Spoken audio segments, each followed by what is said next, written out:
Hello everyone, welcome back to GSM Tips. In today's video I'm gonna show you how to increase or decrease the size of the icons on the screen. That depends on you. This now it's on default. There are three options, but if you have problems with your eyesight, you want to see better, there is an option. It's quick and easy. Just go to settings, home screen, and the first option is app size. So if we decrease it and we go here, you can notice the icons have gone smaller.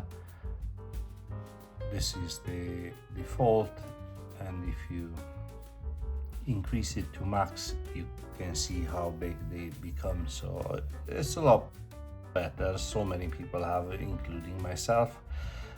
So it works out better for me this way. So if you need this, just for you to know, it's very easy. Just settings, home screen, and the first option here is the app size, and you can change it whichever way you like. This is it for today. Thanks for watching, and I'll see you in the next one.